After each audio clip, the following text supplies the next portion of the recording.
Former Federal Minister for Power and Defence, Honorable Ambassador Aizaz Chaudhry Sahib, Ambassador Asif Ali Durrani Sahib, Ambassador Dr. Raza Sahib, Zahid Hussain Sahib, Syed Hassan Akbar Sahib, distinguished ladies and gentlemen, it is always an honor and a privilege speaking at this forum of IRS, and I am eternally grateful for organizing today's seminar on the subject of diplomatic successes.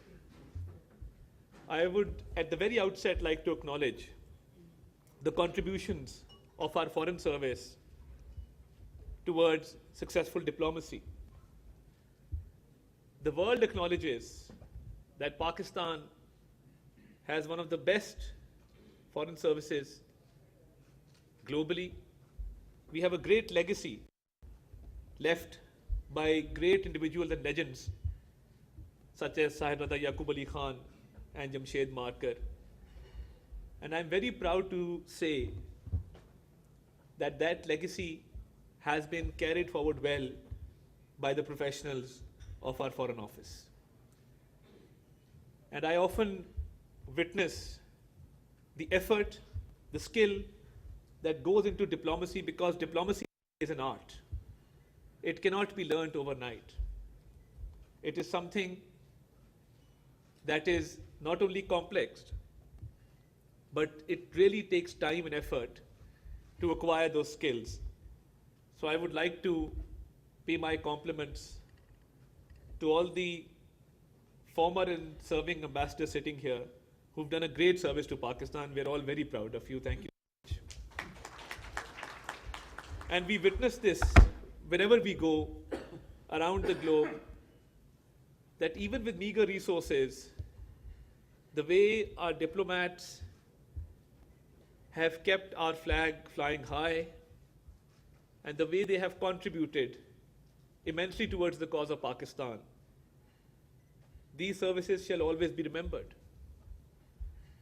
And when we talk about the contemporary situation that has arisen in the region, Pakistan has always had that advantage of being at the crossroads of civilization, being strategically located at a very, very relevant place,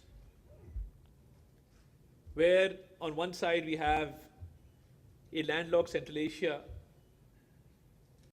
on one side we have China, a strategic partner to Pakistan, and then, of course, as very rightly and in detail and enunciated by various speakers here, the whole India-Afghanistan situation which we are currently faced with. But what was the difference in May 2025? Pakistan has always been falsely accused of promoting terrorism, where in fact, I always say that Pakistan is the biggest victim of terrorism. No other country can claim that it has laid down 90,000 lives in the war against terrorism. No other country can claim that they have suffered losses of hundreds of billions of dollars in terms of economic losses. And we're a nation where not only officers of our armed forces, jawans of our armed forces, law enforcement agencies, civilians, but our children have given sacrifices. You've seen the APS Peshawar attack. You've seen the attack recently on a school bus in Khuzdar in Balochistan. No other nation can claim that their children have also laid down their lives in this war against terrorism. So what was the difference? As rightly pointed out, before the May 2025 war and right after the war, it was great diplomatic efforts reaching out to friendly countries and clearly explaining the situation that we are faced with. And it takes skillful diplomacy, and it takes a lot of courage and effort to get the message across. So I think those diplomatic efforts must really be acknowledged. And you saw that when the escalation started in May 2025, the Prime Minister led from the front, and you could see him interacting with ambassadors from different countries and reaching out and explaining the situation on ground. And the turning point in this escalation was that when speaking at PMA Kakul, the Prime Minister offered an impartial investigation into the Pahalgam incident. Now, this offer to investigate the Pahalgam incident was not a mere statement. It actually proved that Pakistan had clean hands, that Pakistan had nothing to do with the Pahalgam incident. And when this statement was made loud and clear, I think we made it evident to the world that we are not only willing to cooperate with an investigation, but we are actually eager for an investigation into the incident. Because a country which suffers terrorism cannot promote terrorism. These two contradictory sides cannot go together. So I think that really turned around the tide, and we received overwhelming support from across the globe. And a lot of friendly countries not only supported Pakistan, but they clearly stated that since Pakistan has offered an investigation, there is no more room for further escalation. But India had nefarious designs as always. And when we look back, we see that how the two-nation theory has become strengthened after May 2025, because India had hegemonic designs. India had this false notion of rising India, this false notion of being the leader in South Asia, or if I may be allowed to say, a bully in South Asia. But Pakistan, as always, proved to be a balancing factor in this region, a neutralizing factor in the region, because a war which we never desired was imposed upon us. And when that war was imposed upon us, we've hardly seen this kind of synergy and cohesion. The whole nation came together behind our valiant armed forces. And we rose above our political differences. Yes, there is a political divide in the country. Yes, there is polarization. Nobody can deny that. But when we were faced with an enemy who wanted to prove its military dominance in the region, we came together as a nation. And the nation, united as one, gave a befitting response to the enemy. And the armed forces led by Field Marshal Saeed Asim Munir defeated an enemy 4 times as big as Pakistan. And India suffered a humiliating defeat, which they are still not able to digest. Just a few days ago,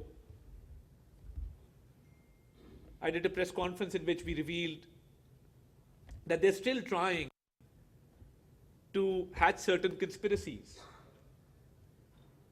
And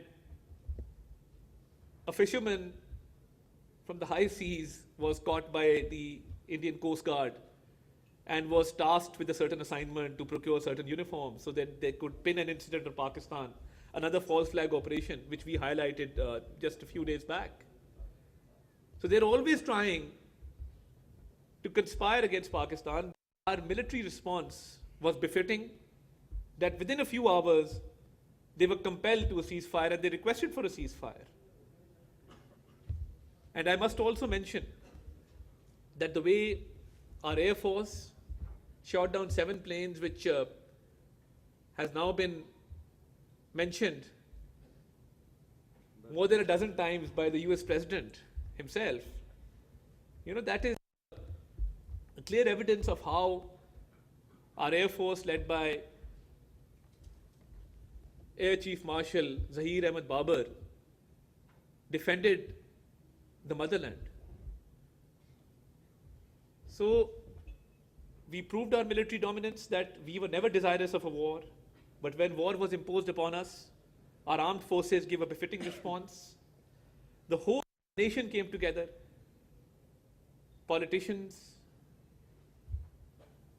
the entire country, the whole media, and I would also like to pay my compliments to the Pakistani media, because when we were fighting this narrative war at the international level, and we were appearing on foreign media, giving Pakistan's perspective, building our own narrative, we knew that our own domestic front was in safe hands because Pakistani media acted very responsibly. And the Pakistani media gave a message of hope to the nation and very, very responsible reporting. Because when we were listening to the Indian media, and as information minister, I was not in favor of any ban on Indian YouTube channels because the entertainment value of those channels had increased over time. The comic relief that they provide, destroying the port of Lahore or the port of Multan, and by destroying entire cities as per their own narrative. So I think that was much needed comic relief which was provided by the Indian media. And the whole warmongering and the whole theatrics of it all. So I think when somebody suggested to me, one of my officers came and they said, why don't we ban the Indian YouTube channel? I said, no, we must not do that. We must provide this comic relief to our citizens. It is much needed in this stress. And what we did was, one of these young employees of the digital communication department came up to me and he said, I have an idea. And in this way, we can air our national songs and patriotic songs and images of our armed forces and the Pakistani flag in India. I said, go ahead. So he came up with this plan. And when those videos had hit above 2 million views, the whole Indian nation was behind their government, asking them that how did they allow this? And they were taken by complete surprise. So I think that's the kind of innovation we had in Pakistan, that where the Indian media was resorting to its old tactics of blame game, of conspiracies, of coming up with false narratives, our people actually were going through innovative thoughts and coming up with schemes to which India had no answer. So I think every aspect, military dominance, diplomatic success, success in the field of narrative, so I think we've been blessed that this war has given Pakistan a new hope, a new hope. And I've been to more than a dozen countries post this war and accompanied the Prime Minister. I can tell you for sure that the respect that we've received and the way that we've been honored everywhere, I think we as Pakistanis are extremely proud. And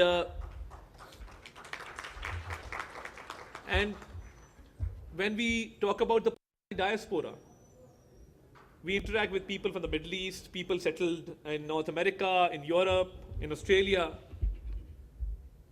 The way these people are treated has also been changed. So they also go out with a new hope, with a new vigor.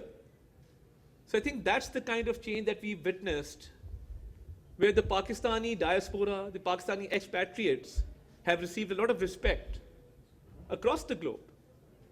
And who can forget that right after the war, we saw images on social media of people celebrating Pakistan's victory on the streets of Istanbul, on the streets of Baku, elsewhere in the world. So those were very heartwarming images. So when we talk about diplomatic successes, it is skillful diplomacy before the war, during the war, and after the war, which still continues and which has really given Pakistan an advantage. And I used to see the Indian Foreign Secretary appear on television with a long face and hopelessness because they had no story to tell. Because when you come up with false narratives, it is very difficult to defend one's own stance. And when your stance is based on conspiracy, falsehood, and contradictory claims, that leads to diplomatic failure. So where we celebrate Pakistan's diplomatic success, we must also realize that India has suffered diplomatic failure because of false narratives, because of a false stance, because of inherent contradictions in its policy. And that false notion of rising India, fell flat on its face, and the whole world witnessed that. And I would also like to add that the historic strategic mutual defense agreement between Pakistan and Saudi Arabia has been celebrated at home as well as in Saudi Arabia, because every Pakistani dreams of protecting the most holiest sites of Islam, and I think we've been blessed having been granted that honor. And that strategic mutual defense agreement will go down in history as one of the most important achievements in our diplomatic history. And this recent visit to Saudi Arabia, where the economic strategic framework was launched, I think it's a great success in terms of enhancing Pakistan's FDI, enhancing trade, and taking Pakistan's trade deficit into a surplus. So I think Pakistan is now open for business. Pakistan has a good story to tell. And we see the economic turnaround, which has been positively leveraged, and countries around the world are seeing Pakistan as a good destination for investment.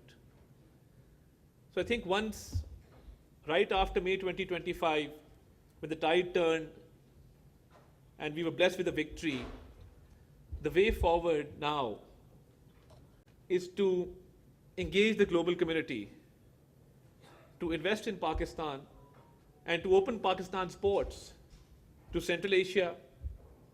And our dear ambassador from Uzbekistan is here. And, they're very keen to access Pakistan's port for their own trade. So I think we must work tirelessly to ensure that we get maximum benefit from our seaports. We've been blessed with warm water ports, and encourage more foreign direct investment in Pakistan and use our diplomatic skills to reach new heights in the economic field. So this is an ongoing situation in which Pakistan's diplomacy has not only succeeded, but it continues to reach new heights, and we've engaged our friendly countries. And I would also like to pay my compliments to the Prime Minister because of his personal rapport and chemistry and the way that he's engaged world leaders in this entire situation. I think kudos to him.